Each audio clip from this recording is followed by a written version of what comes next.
நான் நம்முடைய பாரதிய ஜனதா கட்சியில் மூத்த தலைவராக முன்னாள் சட்டமன்ற உறுப்பினராக இருக்கக்கூடிய அண்ணன் சோழன் பழனிசாமி அவர்கள் ஒரு சின்ன சாலை விபத்தில் காயம் பெற்று மருத்துவமனையில் இருக்கிறாங்க. அவர்களை சந்திப்பதற்காக இன்று மதுரையில் வந்து பார்த்துட்டு என்னோட மாவட்ட தலைவர்கள் நம்முடைய தொண்டர்கள் எல்லாம் இருக்கிறாங்க. பார்த்துவிட்டு மறுபடியும் சென்னைக்கு போகிறாங்கன்னா மற்றபடி எதுவும் லோக்கல் கட்சி நிகழ்ச்சி எதுவும் இல்லை. நேரடியாக கேள்வி கேளுங்க, பதில் சொல்லுங்கள். இந்த ஓபிஎஸ் அவர்களும் டிடி அவர்களும் வந்துட்டு நீங்கள் தான் கூட்டணி கலைச்சிங்க, வெளியே போயிருக்காங்க. திரும்ப வந்து மறுபடியும் கேள்வி கேளுங்க. ஓபிஎஸ் அவர்களும் இவங்களும் கூட்டணியிலேருந்து வெளியே போயிருக்காங்க. மீண்டும் அவர்களை இணைக்கிறதுக்கு நீங்கள் எதுவும் முயற்சி உங்களுடைய தாட் என்ன சார்? திரும்ப அவங்களை இணைக்கணுன்ற ஒரு தாட் இருக்கா, இல்லை அது அவர்களுடைய முடிவு அப்படின்னு விட்டுறீங்களா? ஆனால் என்னை பொறுத்தவரை இரண்டு பேருமே என்டிஏ கூட்டணியில் இருக்க வேண்டும் என்பதை தொடர்ந்து நான் வலியுறுத்தி கொண்டிருக்கின்றேன்.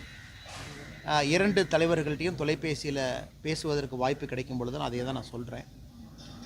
ஆனால் டிடிவி அவர்கள்ட்ட குறிப்பான அதே கருத்தை நான் வலியுறுத்திக்கிட்டு இருக்கேன். முதல்ல இருந்து கொஞ்சம் பொறுத்திருப்போம். ஒரு முடிவு எடுத்திருக்கிறாங்க. எப்பொழுதுமே ஒரு முடிவெடுத்த பிறகு கொஞ்சம் காலம் கொடுத்தீங்கன்னா எல்லோருக்கும் அந்த டைம் வேணும் செட்டில் ஆகிறதுக்கு. ஏன்னா உடனடியாக ஒரு முடிவெடுத்த பிறகு அவர்களும் வருத்தத்தில் எடுத்திருப்பாங்க. அதனால் கொஞ்சம் பொறுத்திருப்போம், காலம் கனிந்து வரட்டும். அதுவரை எல்லோரும் எங்களுடைய முயற்சிகளை செய்து கொண்டே இருப்போம். அதாவது புதிய சர்ச்சையினால வந்து கிருஷ்ணசாமியும் ஜான் பாண்டியனும் வெளியே போகிற மாதிரி ஒரு சூழ்நிலை உருவாயிருக்கு. தொடர்ந்து என்டிஏலேருந்து வெளியே போகிற மாதிரி ஒரு சூழ்நிலை இருக்குது. நான் இது வந்து கிருஷ்ணசாமி அண்ணனாக இருக்கட்டும், ஜான் பாண்டியன் அண்ணனாக இருக்கட்டும், இருவருமே அவங்க கொடுத்துருக்கக்கூடிய பத்திரிகை குறிப்பை நான் பார்த்தங்கன்னா அவங்களுடைய தரப்புலேருந்து அவங்க கொடுத்துருக்குறாங்க. அதை பற்றி நான் இப்போ கருத்து சொல்ல விரும்பலைங்கன்னா, பாரதிய ஜனதா கட்சியோட நிலைப்பாடு உங்களுக்கு தெரியும். நம்ம எப்பொழுதுமே பசும்பொன் முத்துராமலிங்க தேவர் ஐயா, தெய்வ திருமகன் அவர்கள் வந்து கடவுளாக நம்ம நினச்சிக்கிட்டு இருக்கிறோம், கூட இருக்கிறோம். எப்பொழுதும் அவருக்கு அந்த மரியாதை கொடுத்து கொண்டிருக்கின்றோம். நம்முடைய பாரத பிரதமர் நரேந்திர மோடி ஐயாவிலிருந்து தொடர்ந்து நீங்கள் பார்க்குறீங்க. அதே நேரத்தில் இமானுவேல் சேகரன் ஐயாவுடைய விழாவிற்கு எல்லா ஆண்டும் கூட பாரதிய ஜனதா கட்சியினுடைய தலைவர்கள் எல்லோரும் போயிட்டுருக்கோம். நானும் கடந்த 4-5 ஆண்டுகளாக தொடர்ந்து சென்று கொண்டிருக்கின்றோம். அதனால் எங்களை பொறுத்தவரை அது எதுவும் சர்ச்சையாக நான் பார்க்கவில்லை. பொறுத்திருப்போம். இது ஒரு பெரிய விஷயமாக நான் பார்க்கலிங்கன்னா, எல்லோரும் அவங்கவுங்க கருத்தை வச்சிருக்கிறாங்க. அதனால் இது எங்கேயும் சண்டை ஏற்படுவதற்கான ஒரு சூழ்நிலை அப்படிலாம் நான் பார்க்கல. மறுபடியும் அதே தான், காலம் இருக்கிறது, பொறுத்திருப்போம், எல்லாம் சரியாக இருக்கும். இப்போ டிடிவி அண்ணே வந்து என்ன சொல்கிறாருன்னா, நயினார் நாகேந்திரனால தான் இப்போ நான் வெளியேறினேன், முன்னாடி இருந்த அண்ணாமலைனால நான் எந்த பிரச்சனையும் இல்லை இருக்கிறவங்க. ஆனால் கருத்து சொல்லப்பட்டு விட்டது. நயினார் நாகேந்திரனை பேசிட்டாங்க, மாநில தலைவர் அவங்க பேசிட்டாங்க.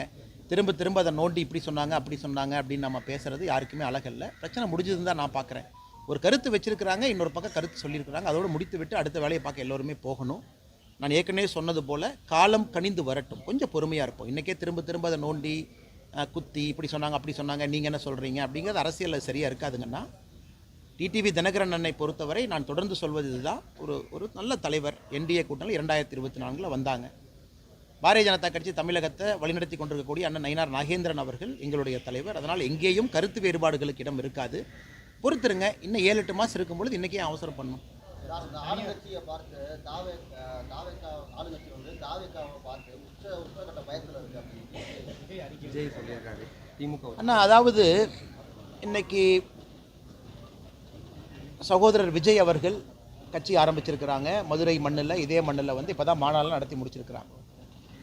ஆனால் ஒரு கவர்னன்ஸ் பாலிட்டிக்ஸ் அப்படிங்கிறது 24 மணி நேரம் செய்யக்கூடிய ஒரு வேலைங்கண்ணா. நீங்கள் அவைலபிளாக இருக்கணும். அது ஒரு முழு நேர வேலை. ஒரு முதலமைச்சராக, அமைச்சராக, சட்டமன்ற உறுப்பினராக, பாராளுமன்ற உறுப்பினராக, இல்லை கட்சியினுடைய தலைவராக 24 மணி நேரமும் களத்தில் இருக்கணும். இன்றைக்கி தமிழக மக்கள் என்ன எதிர்பார்க்குறாங்கன்னா, இன்றைக்கி தாவேக்கா நாங்கள் ஒரு சீரியஸான கட்சி, தமிழக மக்களுக்கு ஒரு மாற்றம் தரக்கூடிய கட்சின்னு அவங்க சொல்கிறாங்க அப்படின்னா, அதே வேகத்தை களத்தில் 24 மணி நேரம் பார்க்க வேண்டும் என்று நினைக்கின்றார்கள். சனிக்கிழமை மட்டும் நான் பிரச்சாரத்துக்கு வருவேன், சனிக்கிழமை மட்டும் மக்களை பார்ப்பேன், ஞாயிற்றுக்கிழமை மட்டும் மக்களை பார்ப்பேன், மற்ற திங்கள், செவ்வாய், புதன், வியாழன், வெள்ளி நான் பார்க்க மாட்டேன் அப்படிங்கிறது ஒரு புதிதாக வந்திருக்கக்கூடிய அரசியல் கட்சிக்கு ஒரு பொறுப்புமிக்க தலைவர் அந்த மாதிரி செஞ்சே கிட்டத்தட்ட டிசம்பர் வரைக்கும் நம்ம கொண்டு போயிட்டோம் அப்படின்னா மக்கள் வந்து டெஸ்ட் பண்ணுவாங்கண்ணா. இது எல்லாமே அதுக்கான காலம். இன்றைக்கி தாவேக்கா வந்து நாங்கள் திமுகவுக்கு எதிரி அப்படின்னு அவங்க பறைசாட்டுறாங்கன்னா, அந்த வேகத்தை களத்தில் காட்டும் பொழுது மக்கள் தான் மக்கள் நம்புவாங்க. இன்றைக்கி ஏன் திராவிட முன்னேற்ற கழகத்திற்கு மாட்டு தேசிய ஜனநாயக கூட்டணின்னு மக்கள் நம்புகிறாங்க, எதிர்பார்க்குறாங்கன்னா, இன்றைக்கி தலைவர்கள் ஃபுல் டைம் அவைலபிளாக இருக்காங்க. நம்ம எதிர்க்கட்சி தலைவராக இருக்கட்டும் முழு நேரம் ஒரு பக்கம் இருக்கிறாங்க. பாரதிய ஜனதா கட்சியினுடைய தலைவர்கள் முழு நேரம் அவைலபிளாக இருக்கிறாங்க. யார் வேண்டாலும் ஒரு பொதுமக்கள் யார் வேண்டுமானாலும் சந்திக்க முடியும். பாரதிய ஜனதா கட்சியினுடைய கூட்டங்கள் பார்த்திங்கன்னா தினமும் நடக்கும். அதனால் தாவேக்காவை பொறுத்தவரை நான் வெளியிருந்து சொல்லுகின்ற கருத்து, நாங்கள் தான் மாற்று, நாங்கள் தான் எல்லாத்துக்கும் மாற்று, தமிழகத்திற்கு நாங்கள் தான் விடிவெளின்னு அவங்க சொல்ல வர்றாங்கன்னா, 7 நாட்களும் மாதத்தில் 31 நாளும் 30 நாளும் 24 மணி நேரமும் மக்களுக்கு அவைலபிளாக இருக்கும் பொழுது மட்டும்தான் ஏற்றுக்குவாங்க. கட்சியினுடைய தலைவரே நான் மக்களை பார்ப்பேன், ஆனால் வீக்கெண்ட் மட்டும்தான் பார்ப்பேன், நான் திங்கள்லேருந்து வெள்ளிக்கிழமை வரைக்கும் பார்க்க மாட்டேன்னா எந்த அளவுக்கு சீரியஸாக அவங்க அரசியல் களத்தையும் பாலிடிக்ஸையும் எடுத்துக்கிறாங்க அப்படிங்கிற கேள்விக்குறி மக்கள் வைக்கிறாங்க. அதனால் அதையும் பத்திரிகை நண்பர்கள் நீங்கள் கேட்க வேண்டிய கடமையும் கேள்வியும் உங்களுக்கு இருக்குது. அதையும் நீங்கள் அந்த தலைவர்கள் களத்துக்கு வரும்போது கேட்பீங்கன்னு நான் நம்புகிறேன்.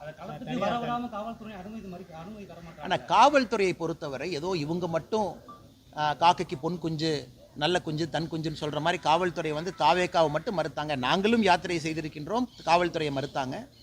பல இடத்துல நீதிமன்றத்துக்கு சென்று பர்மிஷன் வாங்கிட்டு வந்தோம். இது தமிழகத்தில் வழக்கமாக நடக்கிறது தான். காவல்துறையை பொறுத்தவரை எதிர்க்கட்சியாக இருக்கக்கூடிய எல்லோருக்குமே அந்த மறுப்பு சகஜமாக வருது. ஏன்னா காவல்துறை சில இடத்துல நியாயமான காரணம் இருக்குது, சில இடத்துல நியாயமில்லாத காரணம் இருக்குது. நம்ம காவல்துறையை குறை சொல்வதை விட்டு சரி காவல்துறை அனுமதி கொடுக்கலன்னா கோர்ட்டுக்கு போய் அனுமதி வாங்கலாமே, யார் வேண்டான்னு சொன்னது? அதனால் திரும்ப திரும்ப காவல்துறையில் யாரோ ஒரு அதிகாரி அனுமதி மறுத்தாங்க, அதனால் பாருங்கள் எங்களை பார்த்து பயந்துக்கிட்டாங்க. மக்கள் தாவேக்காவை பார்த்து ஆதரவு கொடுப்பது அல்லது திமுக தாவேக்காவை பார்த்து எப்போ பயப்படுவாங்கன்னா 24 மணி நேரம் களத்தில் இருக்கும் பொழுது மட்டும்தான் அந்த எழுச்சி வரும். அதனால் இன்றைக்கி காரணத்தை திருப்பி காவல்துறையின் மீது காரணத்தை வைப்பது, இவர்கள் மீது காரணத்தை வைப்பது, நான் ஒரு அரசியல் பார்வையாளனாக, நானும் ஒரு அரசியல்வாதியாக, நானும் இந்த நாட்டினுடைய குடிமகனாக நான் அதை ரசிக்கலிங்கண்ணா. களத்தில் அக்ரெசிவாக 24 hours 7 நாள் இருங்க, 7 நாள் யாத்திரை பண்ணுங்கள். யார் வேண்டான்னு சொன்னது? காவல்துறை இங்கே அனுமதி கொடுக்கலையே, இன்னொரு அனுமதி இடத்துல வாங்குங்க. ஏன்னா இங்கே வர்ற மக்கள் என்ன வராமல் போயிடுவாங்களா? இங்கே நான் மக்களுக்கு ஒன்றும் நினைக்கிறேன், இங்கே காவல்துறை அனுமதி கொடுக்கல, சரி சேலஞ்ச் எடுத்துக்கங்க, 1/2 கிலோமீட்டர் தள்ளி வைங்க, மக்கள் அங்கே வரமாட்டாங்களா? இவ்வளோ தூரம் வந்த மக்கள் 1/2 கிலோமீட்டர் வந்து பார்க்க மாட்டாங்களா? அதனால் இதெல்லாமே ஒரு சாக்காகத்தான் நான் பார்க்குறேங்கன்னா, ஆக்டிவ் பாலிடிக்ஸ், சீரியஸ் பாலிடிக்ஸ் பண்ணுறவங்க முழு நேரம் களத்தில் இருக்கணும். அது மக்களுடைய அடிப்படை எதிர்பார்ப்பு. சார், தனியார் தொலைக்காட்சி நிகழ்ச்சியில் பேட்டியில் வந்து திமுக கூட்டணி தற்போது வலுவாக உள்ளது, வருங்காலங்களில் வந்து மக்கள் வந்து இதுவரைக்கும் எதிர்ப்பு தெரிவிக்கல, வருங்காலங்களில் வந்து இந்த எதிர்ப்பலையாக மாறும்போது நான் இப்போ அடிப்படை பிரச்சனை என்னன்னாங்கன்னா, ஆங்கிலத்தில் பேசக்கூடிய ஒரு இன்டர்வியூவை அதை தமிழில் மொழியாக்கம் செய்து அதை சொல்லும் பொழுது அந்த கருத்துக்கள் தவறாக வெளியே வருவது ஒரு வருத்தத்துக்குரிய விஷயங்கண்ணா. அது ரொம்ப துரதிருஷ்டவசமான விஷயம் கூட. காலையில் நான் சம்மந்தப்பட்ட நாளிதழுக்கு நான் அழைத்து பேசினேன், எடிட்டர் அவங்ககிட்ட பேசினேன், எல்லாத்தையுமே பேசினேன். அது சரி செய்வதாக கூட அவங்களும் முடிவெடுத்திருக்கின்றார்கள். காரணம் நம்ம ஆங்கிலத்தில் பேசும்பொழுது அது வரும். நம்ம சொன்ன கான்டெக்ஸ்ட்னா இன்றைக்கி அதை பற்றி நான் கவலைப்படலிங்கண்ணா. ஆன்டி இன்கும்பன்சிங்கிறது, அதாவது மக்களுடைய எதிர்ப்பு அலை என்பது நவம்பர் டிசம்பரில் நமக்கு தெரியணும், அதுதான் முக்கியம். ஏன்னா நீங்கள் எலெக்ஷனுக்கு ரொம்ப முன்னாடியே பீக் ஆகக்கூடாதுங்கண்ணா. மக்கள் எங்களுக்கு வந்துட்டாங்க, எல்லோரும் மாற்றம்னு சொல்லிட்டாங்க அப்படிங்கிறது பீக் ஆகக்கூடாதுங்கண்ணா. நீங்கள் அடிப்படையில் ஜனவரி பிப்ரவரியில் பீக் ஆகும் பொழுது தான் ஓட்டு போடும் நேரம் வரைக்கும் அதை கொண்டு போக முடியும். அதனால் எதிர்ப்பலை இன்றைக்கி இருக்கு, எதிர்ப்பலை இன்றைக்கி இல்லை, நமக்கு தேவையில்லாத பேச்சு. ஏன்னா இன்றைக்கி அரசியல் இதே என்ன ஆரம்பிக்கலை. நவம்பர் டிசம்பரில் எதிர்ப்பலையை நாம் பார்க்க வேண்டும் என்பது தான் என்னுடைய கருத்து. வித்தியாசமாக நாம் பார்க்கணும், கூட்டம் கூடணும், பெரிய பெரிய மாநாடு எதிர்க்கட்சிகள் போடும்பொழுது மக்கள் ஆர்வமாக வந்து பங்கேற்கணும். அதுதான் அரசியல் மாற்றத்திற்கான அறிகுறி. அது நவம்பர் டிசம்பருக்கு முன்பு நடக்க வேண்டிய அவசியம் நமக்கு இல்லை. அது நவம்பர் டிசம்பரில் நடக்கும். அதை நோக்கி தான் எல்லாரும் பயணம் பண்ணுறாங்க. ஒரு யாத்திரை நடத்துகிறாங்க, அனைத்து இந்திய அண்ணா திராவிட முன்னேற்ற கழகம் அதை நோக்கி போகிறாங்க. பாரதிய ஜனதா கட்சியினுடைய பூத் கமிட்டி கூட்டங்கள் முடிந்து மண்டல மாநாடு அதை நோக்கி நம்ம போகிறோம்.